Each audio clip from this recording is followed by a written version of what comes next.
¿Y si Diana fue la otra?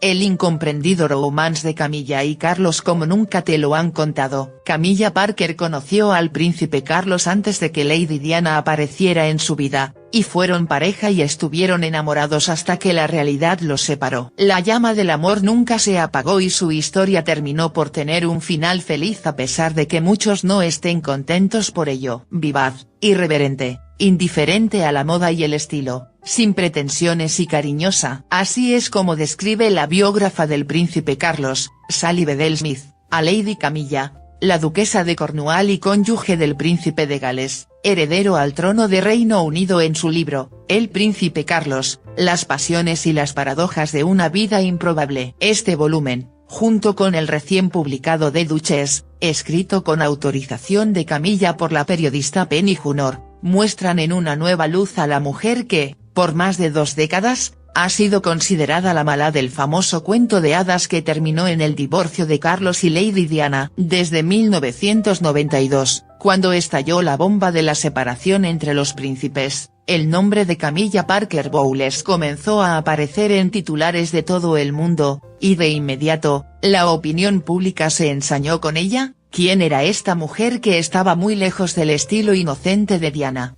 ¿Cómo era posible que Carlos abandonara a su mujer por esta señora a la que la propia Diana apodaba el Rottweiler? En realidad, Camilla Parker Bowles era mucho más que la querida del primogénito de la reina Isabel II. Desde 1970, entre ambos surgió un vínculo tan intenso, que opacó cualquier otra relación que Carlos tuviera en su vida. Así de importante fueron siempre el uno para el otro. Mi bisabuela fue amante de su tatarabuelo. Según relatan ambos libros, Carlos conoció a Camilla a través de Lucía Santa Cruz, la hija del embajador chileno en Reino Unido. La joven, que desde fines de 1969 salía con el príncipe de una manera informal, era vecina de Camilla en el mismo edificio en el elegante vecindario de Belgravia. En ese entonces, la futura duquesa era solo la honorable Camilla Rosemary Sand, más tarde Parker Bowles, quien consiguió ganarse el corazón del heredero, aunque como señala la revista Look sus motivaciones nada tenían que ver con el amor, al menos al principio. Lucía pidió a su amiga que la acompañara a un partido de polo y Camilla, que en ese entonces había sido novia de Andrew Parker Bowles, pero este la había cambiado por la princesa Ana, la hermana de Carlos, por lo que cuando se acercó al príncipe a la puerta de las caballerizas, cuando terminó el partido, ya tenía una intención bien clara: llamar la atención del príncipe para darle celos a Andrew Parker Bowles. Como señala Bedell Smith, si a este no se le hubiera ocurrido tener un romance con la princesa real, probablemente Carlos no se hubiera relacionado con su actual esposa y, según Penny Junor, lo que Camilla, entonces de 23 años, pretendía dar una lección a Parker Bowles por serle infiel. Camilla, que según relata Junor, desde niña había tenido características de tomboy, prefería la caza y la pesca que los bailes o los desfiles de moda. Se acercó al joven príncipe y alabó las cualidades del caballo que montaba. Bonito animal, señor. Me llamo Camilla Sand. Es un placer conocerle. Mi bisabuela, Alice Keppel, fue la amante de su tatarabuelo, Eduardo VII. ¿Lo sabía? De acuerdo con ambas biografías, ese fue el momento que les cambió la vida a ambos. Según relata Junor, Lucía y Camilla idearon un plan ostensiblemente inocente para provocar los celos de Andrew, y pese a que la joven chilena creía que lo suyo no pasaría de un escarceo, se equivocó y sin querer se convirtió en la Celestina de la relación extramarital más famosa de la historia moderna. Por aquel entonces, el príncipe de Gales era un hombre libre, el soltero de oro más codiciado. Se le relacionó a lo largo de la década con todas las solteras de sangre azul que eran sus contemporáneas, como Carolina de Mónaco. Según reportó El Mundo, la cita fue un fiasco. Astrid de Luxemburgo o figuras de la aristocracia británica como Lady Dale Cangatillon o Lady Sir Spencer, la hermana mayor de su futura mujer. Sin embargo, con Camilla el flechazo fue instantáneo y no tardaron en surgir los encuentros furtivos, tanto en Londres como en algunas de las muchas propiedades de la familia real, donde podían encontrarse lejos de los mirones. Hay que recordar que a principios de los 70, Si bien ya existían los paparazzi, el culto a la celebridad no alcanzaba todavía los extremos que tiene hoy. Amor escondido. De acuerdo a la biografía del príncipe escrita por Bedell Smith, él le propuso matrimonio en el verano de 1972. Ella le dijo que sentía que si su relación estaba muy bien así y no había necesidad de casarse. Por otra parte, la Casa Real y particularmente el duque de Edimburgo, veían con escepticismo la relación. El duque tomaba muy en serio el tema del posible matrimonio de Carlos, ya que siendo heredero a la corona, representaba la línea de sucesión, relata Bedell Smith, y si bien la reina Isabel siempre había sido partidaria de que sus hijos, como ella misma, se casaran por amor, el príncipe Felipe no estaba de acuerdo con esta idea y buscaba una unión ventajosa para la corona. Felipe le dijo a su primogénito que si le placía tener relaciones con la joven Camilla, estaba bien, pero que había razones de sobra, entre ellas que fuera católica, para que no se casara con ella. Al poco, Carlos retomó sus actividades con la Marina Británica y mientras estaba estacionado en Bahamas recibió notificación, mediante una carta, de que Camilla, quien todo el tiempo que había sido su amante, también había vuelto a ser la novia formal de su amigo y colega Parker Bowles. Toda vez la princesa Ana lo había dejado a él para tener un romance que desembocó en boda con el capitán Mark Phillips. Se había comprometido con Andrew y habían fijado la boda para el 4 de junio de 1973. La boda de Lady Camilla fue el evento social de la temporada, siendo más glamorosa que la boda de la propia princesa Ana, el 14 de noviembre de ese año. Aunque la boda real fue transmitida por televisión, la primera vía satélite, la reina madre y la princesa Ana asistieron, entre más de 800 invitados a la ceremonia y a la recepción. Como parte de la leyenda, apunta Junor en la duquesa, Carlos habría enviado una carta desesperada a Camilla para que rompiera el compromiso, pero esta hizo caso omiso. Camilla y su marido se establecieron en Wiltshire y tuvieron 2 hijos, Tomás, 1974, ahijado de Carlos, y Laura, 1978. Y durante este periodo, ella asumió el rol de confidente y consejera de Carlos, convirtiéndose en lo que él calificaría como mi mejor amiga, algo que ha declarado en más de una ocasión, aunque no volvieron a ser amantes formalmente hasta 1979. Penny Junor hace hincapié aquí al señalar que Andrew Parker Bowles estaba perfectamente al tanto de la relación entre su mujer y el heredero a la corona, sabiamente no hizo un escándalo, según escribe en La Duquesa. Algunos dirían que una parte de él realmente disfrutó el hecho de que su esposa estuviera durmiendo con el futuro rey. Todo podría haber sido muy diferente si Carlos hubiera sido un lechero o un vendedor ambulante. Diana, a escena. Carlos siguió soltero, con apariciones públicas con diversas jóvenes de sociedad, pero encontrándose en secreto con Camilla hasta febrero de 1981, cuando públicamente se comprometió con Lady Diana Spencer, entonces de 19 años, con quien había empezado a salir a finales de 1980. Pasando incluso un par de fines de semana con los Parker Bowles. Esto serviría, de acuerdo a Bedell Smith, para que Camilla diera el visto bueno a la futura esposa de Carlos. Camilla encontró a Diana como una criaturita inocente y sencilla. Genuinamente le simpatizó, y trató de entrenarla y prepararla para ser la mujer que supiera complacer a Carlos tanto en público, como en privado, pero, aunque joven, Diana no era tonta y comprendía que había un vínculo demasiado estrecho entre Carlos y su mejor amiga, por lo que se mostró afable, pero desconfiaba. Por mucho que hayan querido hacerlo pasar por un cuento de hadas, el matrimonio entre Carlos y Diana fue un enlace por conveniencia y obligación sucesoria, que generó demasiada tensión para ambos. La joven llenaba todos los requisitos para dar buenos herederos a la corona y era lo suficientemente joven y bien educada, para ser entrenada en protocolo como consorte de un rey. Pero al mismo tiempo, era tímida e insegura, tantos ojos puestos en ella empezaron a pasar factura, incluso antes de que se casaran, el 24 de julio en la Catedral de San Pablo. En una ceremonia que se consideró la boda del siglo. Mucho se ha escrito desde la perspectiva de Diana, cómo descubrió la infidelidad de su marido, la bulimia, los intentos de suicidio, la depresión, y un largo y sinuoso etcétera, y la cita de su entrevista en el programa Panorama de la BBC, emitida en 1995, estando ya separada de Carlos en mi matrimonio éramos 3, así que era una multitud, se convirtió en un momento histórico. Sin embargo, no hay que olvidar que la historia tiene 2 caras, y si hubo alguien aquí que también tuvo las manos sucias, fue Carlos. La princesa juega a traición. Jugando a 2 puntas, con una esposa suspicaz y volátil y una amante serena y de carácter fuerte, señala Beth Bell Smith. Carlos se sintió confiado, pero no contaba con que Diana y la prensa le iban a jugar una mala pasada. Para él, Diana era la madre ideal y la compañera perfecta, aún pese a sus neurosis y peculiaridades. Sobre todo, lo importante para él era su devoción y amor por William y Harry.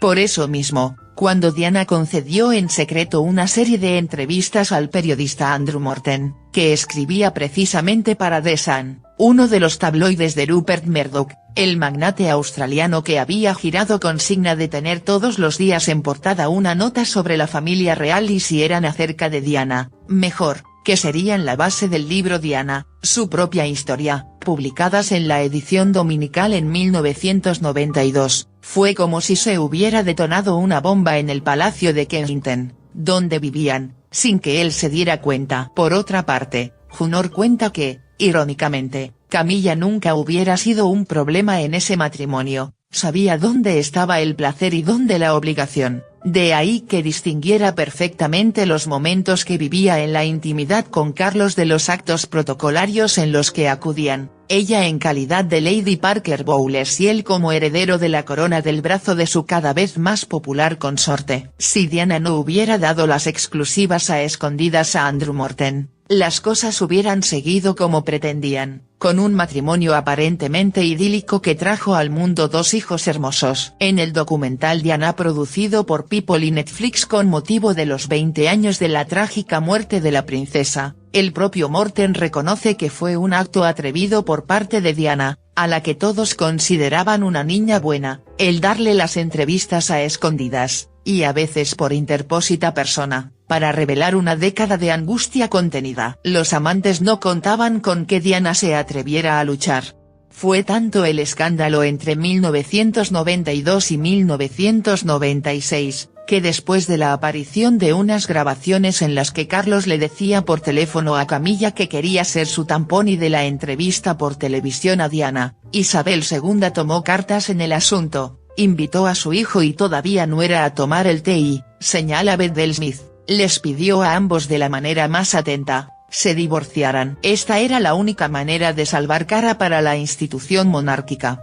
Paralelamente, y con suficiente discreción, Camilla y su marido, Parker Bowles, cuyos nombres ya se habían hecho públicos, disolvieron su matrimonio, después de 22 años. La muerte de Diana y cómo Camilla resurgió de esas cenizas. El 31 de agosto de 1997, Diana Francis Spencer, princesa de Gales, se mató en un terrible accidente de automóvil en París, acompañada de Dodi Al-Fayed. Automáticamente, su muerte convirtió a Camilla Parker Bowles en una figura de encono en Reino Unido. La popularidad de Carlos cayó por los suelos y la corona estuvo en peligro. Este periodo, lo califica la propia Camilla en una entrevista con el Mail on Sunday, el mismo diario que publicó los extractos de las conversaciones entre Morton y Diana, que reproduce el diario El País como horrendo. Fueron unos tiempos profundamente desagradables que no le desearía ni a mi peor enemigo. No habría sobrevivido sin mi familia, señaló la hoy duquesa de Cornwall, que empezaría a salir en público como pareja de Carlos en 1999 y se convirtió, por fin, en su esposa en 2005 en una ceremonia civil en la que la corona no estuvo presente por motivos protocolarios. Al preguntarle el diario británico si cree que tiene capacidad para afrontar los momentos difíciles y ponerlos en su lugar, aún ahora, la respuesta de Lady Camilla es tajante: por supuesto que sí. Penny Junor, que ha sido criticada por mostrar en su libro a Diana como una persona insegura y celosa, donde da a Camilla en un enfoque imparcial, señaló en entrevista al National Post de Canadá, que si bien la posición que tuvo como el Rottweiler que destruyó el matrimonio de Diana, la convirtió en la mujer más odiada del mundo en la década de los 90, su amor por Carlos siempre ha sido genuino y leal, así como el de él por ella, y que nadie imaginaba es que el tiempo iba a relajar los ánimos hasta el punto de que haya ahora personas que se han hecho a la idea de que Camilla sea la esposa del futuro rey de Inglaterra. Para ello, fue fundamental que la joven a la que un perfil en el país llamara juerguista evolucionara para ser la mujer madura que mediante su incansable trabajo humanitario y su campaña de alfabetización se ha ganado el apoyo de los hijos de Carlos e incluso el visto bueno de la reina, que, a su manera, la han aceptado. Esto ha hecho que el pueblo inglés comprenda al final que la de ella y Carlos es una historia de amor tan dramática como una novela, y tan auténtica como la vida misma. ¿Llegará Camilla a ser reina de Inglaterra? Lo más probable es que incluso cuando Carlos suba al trono, ella tenga un título de princesa consorte, no de monarca. A ella eso parece no importarle. Siempre se la ve cercana y feliz con Carlos. Para ella el amor ha triunfado y eso es, aparentemente, mejor que cualquier corona.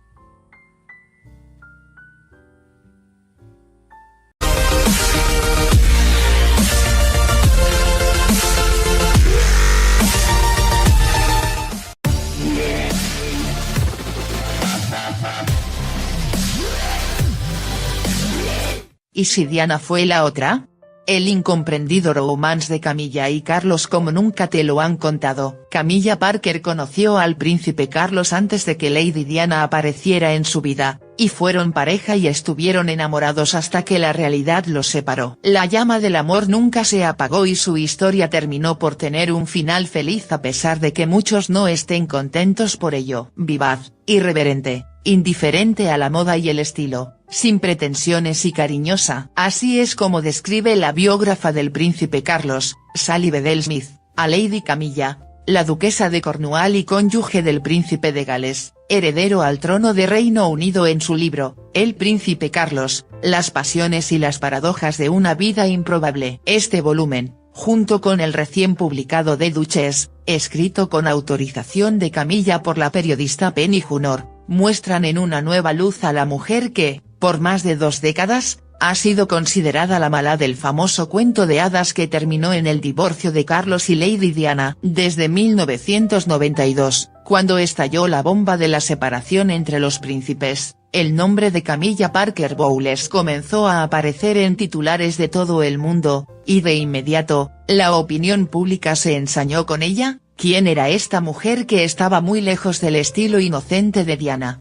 ¿Cómo era posible que Carlos abandonara a su mujer por esta señora a la que la propia Diana apodaba el Rottweiler? En realidad, Camilla Parker Bowles era mucho más que la querida del primogénito de la reina Isabel II. Desde 1970, entre ambos surgió un vínculo tan intenso, que opacó cualquier otra relación que Carlos tuviera en su vida. Así de importante fueron siempre el uno para el otro. Mi bisabuela fue amante de su tatarabuelo. Según relatan ambos libros, Carlos conoció a Camilla a través de Lucía Santa Cruz, la hija del embajador chileno en Reino Unido. La joven, que desde fines de 1969 salía con el príncipe de una manera informal, era vecina de Camilla en el mismo edificio en el elegante vecindario de Belgravia. En ese entonces, la futura duquesa era solo la honorable Camilla Rosemary Sand, más tarde Parker Bowles, quien consiguió ganarse el corazón del heredero, aunque como señala la revista Look sus motivaciones nada tenían que ver con el amor, al menos al principio. Lucía pidió a su amiga que la acompañara a un partido de polo y Camilla, que en ese entonces había sido novia de Andrew Parker Bowles, pero este la había cambiado por la princesa, una bomba en el Palacio de Kensington, donde vivían, sin que él se diera cuenta. Por otra parte, Junor cuenta que, irónicamente, Camilla nunca hubiera sido un problema en ese matrimonio, sabía dónde estaba el placer y dónde la obligación,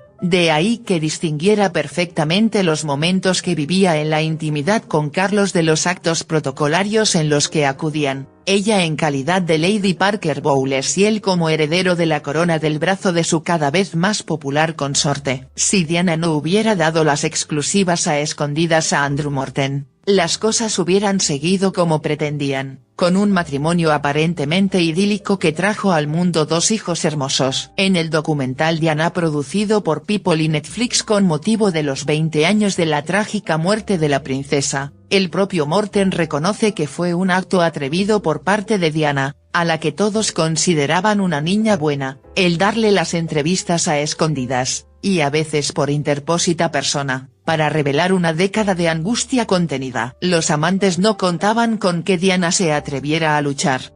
Fue tanto el escándalo entre 1992 y 1996, que después de la aparición de unas grabaciones en las que Carlos le decía por teléfono a Camilla que quería ser su tampón y de la entrevista por televisión a Diana, Isabel II tomó cartas en el asunto, invitó a su hijo y todavía nuera a tomar el té y, señala Beth Smith, les pidió a ambos de la manera más atenta, se divorciaran. Esta era la única manera de salvar cara para la institución monárquica. Paralelamente, y con suficiente discreción, Camilla y su marido, Parker Bowles, cuyos nombres ya se habían hecho públicos, disolvieron su matrimonio, después de 22 años. La muerte de Diana y cómo Camilla resurgió de esas cenizas. El 31 de agosto de 1997, Diana Francis Spencer, princesa de Gales, se mató en un terrible accidente de automóvil en París, acompañada de Dodi Al-Fayed. Automáticamente, su muerte convirtió a Camilla Parker Bowles en una figura de encono en Reino Unido. La popularidad de Carlos cayó por los suelos y la corona estuvo en peligro.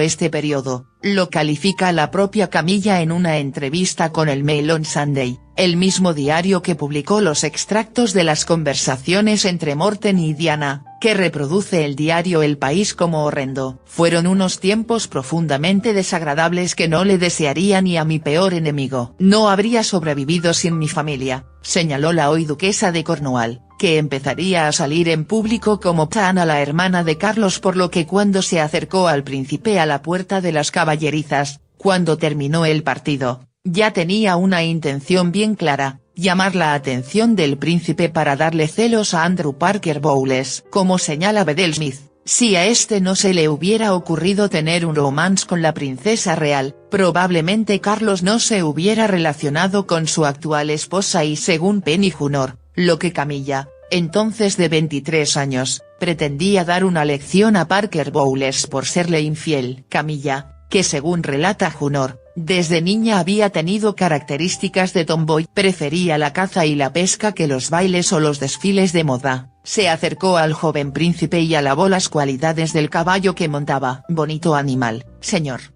Me llamo Camilla San. Es un placer conocerle. Mi bisabuela, Alice Keppel, fue la amante de su tatarabuelo, Eduardo VII. ¿Lo sabía? De acuerdo con ambas biografías, ese fue el momento que les cambió la vida a ambos. Según relata Junor, Lucía y Camilla idearon un plan ostensiblemente inocente para provocar los celos de Andrew y pese a que la joven chilena creía que lo suyo no pasaría de un escarceo, se equivocó y sin querer se convirtió en la Celestina de la relación extramarital más famosa de la historia moderna. Por aquel entonces, el príncipe de Gales era un hombre libre, el soltero de oro más codiciado. Se le relacionó a lo largo de la década con todas las solteras de sangre azul que eran sus contemporáneas, como Carolina de Mónaco según reportó El Mundo. La cita fue un fiasco. Astrid de Luxemburgo o figuras de la aristocracia británica como Lady Dale Cangatillon o Lady Sir Spencer, la hermana mayor de su futura mujer. Sin embargo, con Camilla el flechazo fue instantáneo y no tardaron en surgir los encuentros furtivos, tanto en Londres como en algunas de las muchas propiedades de la familia real, donde podían encontrarse lejos de los mirones. Hay que recordar que a principios de los 70, si bien ya existían los paparazzi, el culto a la celebridad no alcanzaba todavía los extremos que tiene hoy. Amor escondido. De acuerdo a la biografía del príncipe escrita por Beth Smith, él le propuso matrimonio en el verano de 1972. Ella le dijo que sentía que si su relación estaba muy bien así y no había necesidad de casarse. Por otra parte, la Casa Real y particularmente el Duque de Edimburgo, veían con escepticismo la relación. El duque tomaba muy en serio el tema del posible matrimonio de Carlos, ya que siendo heredero a la corona, representaba la línea de sucesión, relata Bedell-Smith, y si bien la reina Isabel siempre había sido partidaria de que sus hijos, como ella misma, se casaran por amor, el príncipe Felipe no estaba de acuerdo con esta idea y buscaba una unión ventajosa para la corona. Felipe le dijo a su primogénito que si le placía tener relaciones con la joven Camilla, estaba bien, pero que había razones de sobra, entre ellas que fuera católica, para que no se casara con ella. Al poco, Carlos retomó sus actividades con la Marina Británica y mientras estaba estacionado en Bahamas recibió notificación, mediante una carta,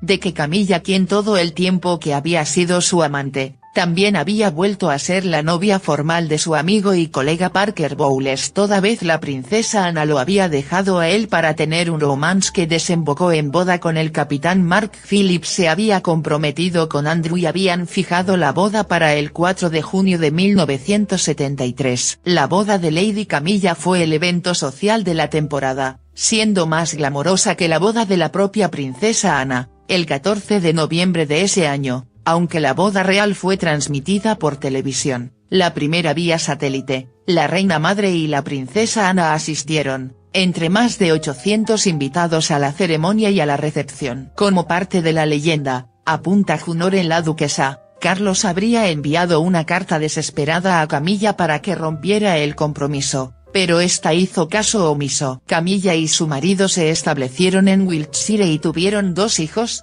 Tomás, 1974, ahijado de Carlos, y Laura, 1978. Y durante este periodo, ella asumió el rol de confidente y consejera de Carlos, convirtiéndose en lo que él calificaría como mi mejor amiga, algo que ha declarado en más de una ocasión, aunque no volvieron a ser amantes formalmente hasta 1979. Penny Junor hace hincapié aquí al señalar que Andrew Parker Bowles estaba perfectamente al tanto de la relación entre su mujer y el heredero a la corona, sabiamente no hizo un escándalo, según escribe en La Duquesa. Algunos dirían que una parte de él realmente disfrutó el hecho de que su esposa estuviera durmiendo con el futuro rey. Todo podría haber sido muy diferente si Carlos hubiera sido un lechero o un vendedor ambulante. Diana, a escena. Carlos siguió soltero, con apariciones públicas con diversas jóvenes de sociedad, pero encontrándose en secreto con Camilla hasta febrero de 1981, cuando públicamente se comprometió con Lady Diana Spencer, entonces de 19 años, con quien había empezado a salir a finales de 1980. Pasando incluso un par de fines de semana con los Parker Bowles. Esto serviría, de acuerdo a Bedell-Smith, para que Camilla diera el visto bueno a la futura esposa de Carlos. Camilla encontró a Diana como una criaturita inocente y sencilla. Genuinamente le simpatizó, y trató de entrenarla y prepararla para ser la mujer que supiera complacer a Carlos tanto en público, como en privado, pero, aunque joven, Diana no era tonta y comprendía que había un vínculo demasiado estrecho entre Carlos y su mejor amiga, por lo que se mostró afable, pero desconfiaba. Por mucho que hayan querido hacerlo pasar por un cuento de hadas, el matrimonio entre Carlos y Diana fue un enlace por conveniencia y obligación sucesoria, que generó demasiada tensión para ambos. La joven llenaba todos los requisitos para dar buenos herederos a la corona y era lo suficientemente joven y bien educada, para ser entrenada en protocolo como consorte de un rey. Pero al mismo tiempo, era tímida e insegura, tantos ojos puestos en ella empezaron a pasar factura, incluso antes de que se casaran, el 24 de julio en la Catedral de San Pablo. En una ceremonia que se consideró la boda del siglo. Mucho se ha escrito desde la perspectiva de Diana, cómo descubrió la infidelidad de su marido, la bulimia, los intentos de suicidio, la depresión, y un largo y sinuoso etcétera, y la cita de su entrevista en el programa Panorama de la BBC, emitida en 1995, estando ya separada de Carlos en mi matrimonio éramos 3, así que era una multitud. Se convirtió en un momento histórico. Sin embargo, no hay que olvidar que la historia tiene 2 caras, y si hubo alguien aquí que también tuvo las manos sucias, fue Carlos. La princesa juega a traición. Jugando a 2 puntas, con una esposa suspicaz y volátil y una amante serena y de carácter fuerte,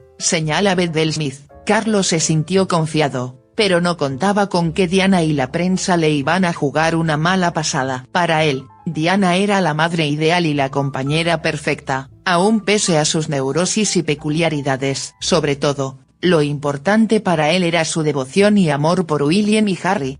Por eso mismo, cuando Diana concedió en secreto una serie de entrevistas al periodista Andrew Morton, que escribía precisamente para The Sun, uno de los tabloides de Rupert Murdoch, el magnate australiano que había girado consigna de tener todos los días en portada una nota sobre la familia real y si eran acerca de Diana, mejor, que serían la base del libro Diana, su propia historia, publicadas en la edición dominical en 1992, fue como si se hubiera detonado